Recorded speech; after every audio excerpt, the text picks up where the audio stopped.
भक्तजनों, आज आप सुने सोमवार का दिन भोलेनाथ जी की व्रत कथा। किसी नगर में एक धनी व्यापारी रहता था। दूर दूर तक उसका व्यापार फैला हुआ था।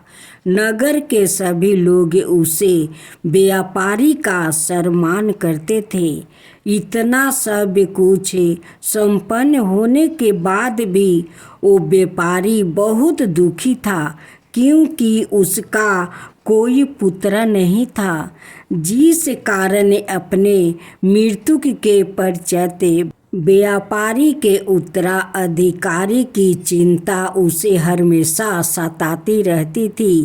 पुत्र प्राप्ति की इच्छा से व्यापारी प्रत्येक सोमवार का भगवान शिव की व्रत पूजा किया करता था और शाम के समय शिव मंदिर में जाकर शिव जी के सामने घी का दीप जलाया करता था।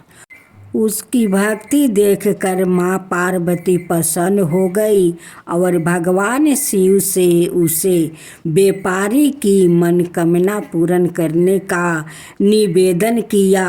भगवान शिव बोले, इस संसार में सबको उसके कर्मों के अनुसार फल की प्राप्ति होती है।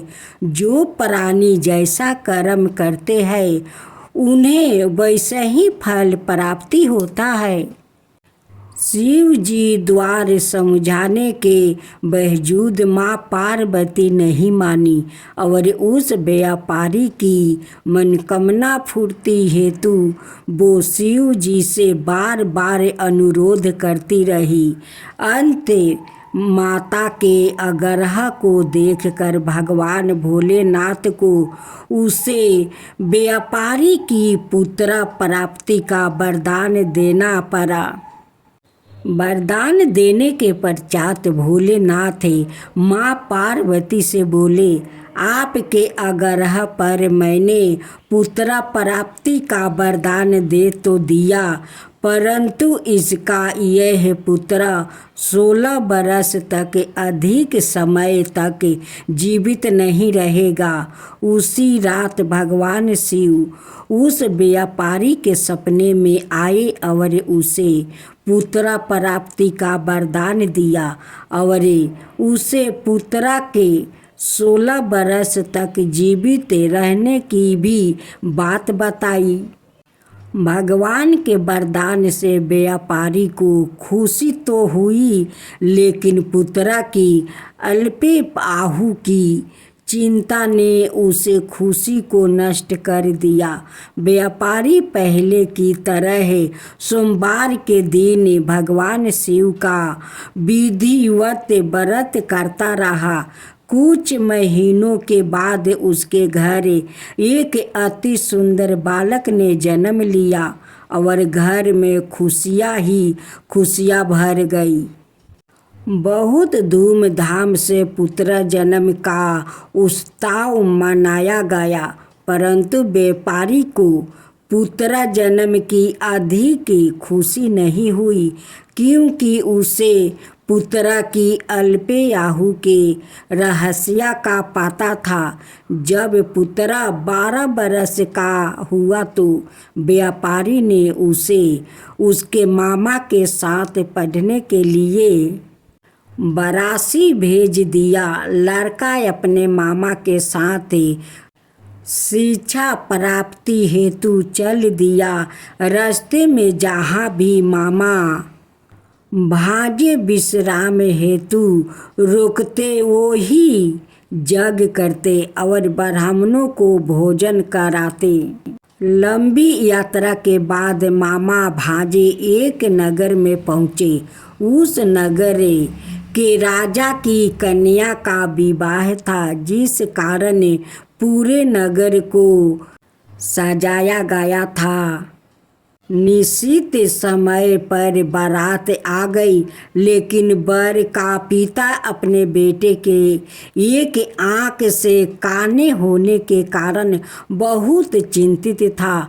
उसे भय था कि इस बात का पता चलने पर कहीं राजा विवाह से इनकार ना कर दे। इससे उसकी बदनामी भी होगी। जब वर के पिता ने व्यापारी के पुत्र को देखा तो उसके दिमाग में एक विचार आया। उसने सोचा क्यों ना इस लड़के को दूल्हा बनाकर राजकुमारी से विवाह करवा दूं। विवाह के बाद इसको धन देकर विदा कर दूंगा और राजकुमारी को अपने नगर ले जाऊंगा। वर के पिता ने लड़के के मामा से इस संबंध में बात की। मामा ने धन मिलने के लालच में वर के पिता की बात स्वीकार कर लिया। लड़के को दूल्हा का सेहरा पहनाकर राजकुमारी से विवाह करवा दिया गया।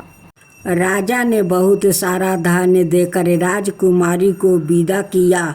शादी के बाद लड़का जब राजकुमारी से साथ लौट रहा था तो वो सच नहीं छिपा सका और उस राजकुमारी के ओढ़नी पर लिख दिया, राजकुमारी तुम्हारा विवाह मेरे साथ हुआ था।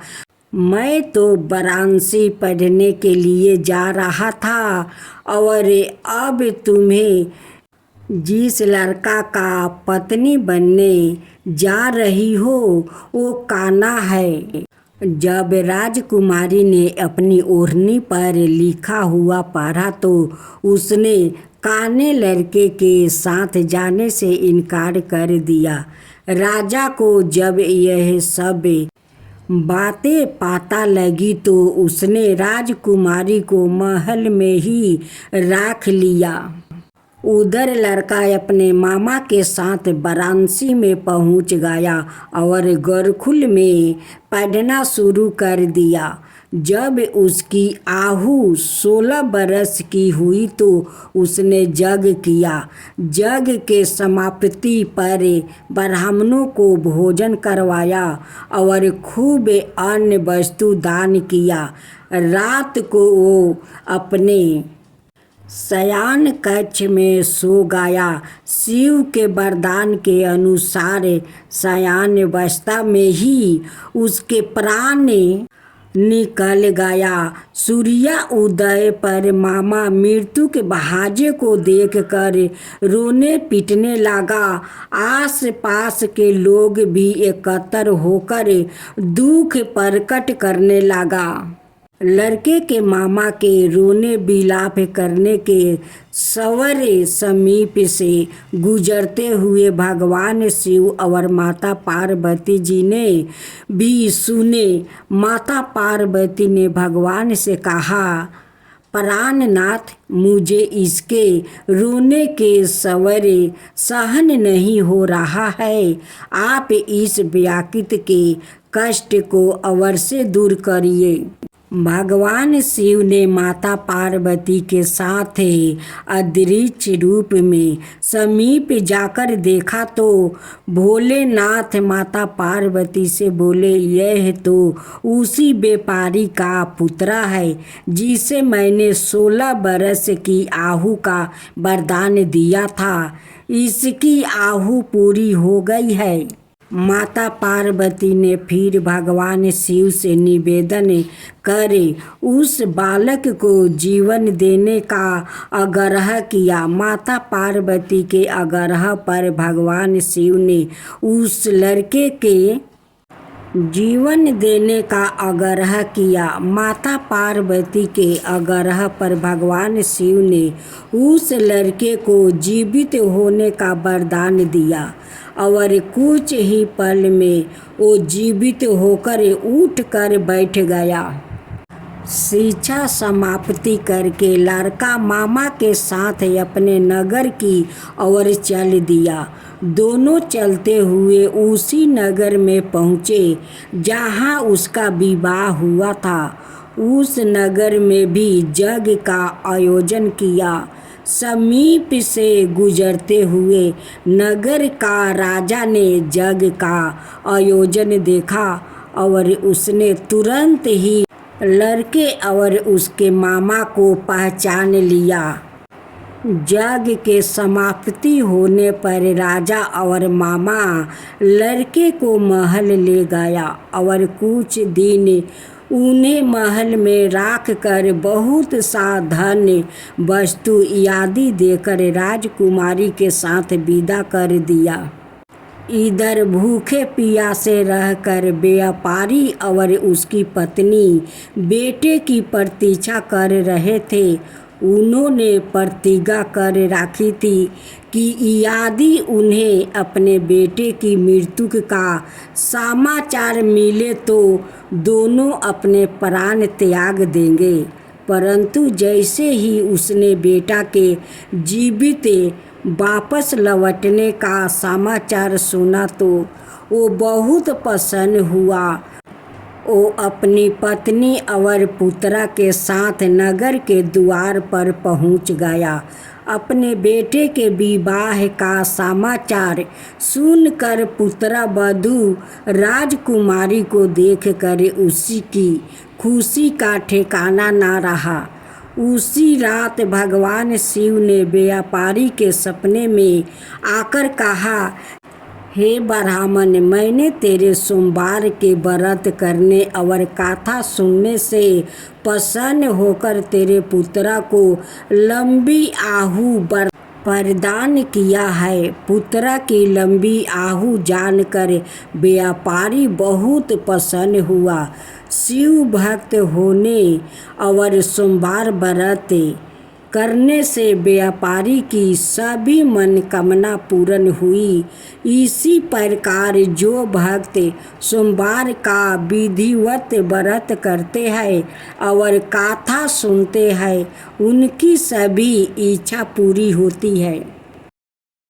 जय शिवा ओमकारा, प्रभु हरे शिवा ओमकारा, ब्रह्मा विष्णु सदा शिव अर्धंगिनी धारा।